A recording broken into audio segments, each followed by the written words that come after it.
Shalom everyone, I'm Helena, a student of the Holy Torah at SCTC Seminary. ఈ వారం తోరా గ్రంథంలో 47వ పర్ష రే ఏ అనగా చూడు అనే అర్థం. సెఫర్ తోరా నందు ఇది 47వ పర్ష. సెఫర్ దెవారిం లేదా ద్వితీయోపదేశ కాండం నందు ఇది 4వ పర్ష. ఈ పర్ష యొక్క 4వ అలియ వాక్య భాగములు.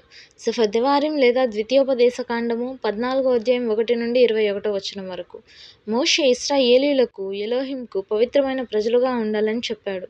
వారు తమను తాము గాయపరుచుకోవడం లేదా శవాల కోసం ఏడవడం వంటి ఇతర జాతుల ఆచారాలను అనుసరించకూడదని ఆదేశిస్తాడు. ఆహార నియమాల గురించి మోషే వివరిస్తాడు. శుద్ధమైన జంతువులు అవి 2 భాగాలుగా చీలిన గిట్టలు కలిగి నమలడం చేసే వాటిని తినవచ్చని చెప్పాడు. ఉదాహరణకు గొర్రె, మేక, జింక వంటివి శుద్ధమైనవి, కానీ ఒంటె, పంది, ససేమిరా వంటివి అశుద్ధమైనవి.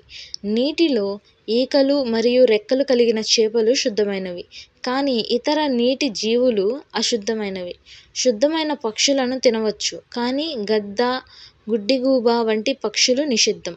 ఈ భాగం ఎలోహిం పట్ల పవిత్రత మరియు ఆహార నియమాల పట్ల విధేయత యొక్క ప్రాముఖ్యతను బోధిస్తుంది. ప్రియులారా, ఇలాంటి మరిన్ని తోరా పాఠాలను తెలుసుకొనుటకు మా యొక్క యూట్యూబ్ ఛానల్ను సబ్స్క్రైబ్ చేయండి. షాలోమ్, లెహిత్రావోత్.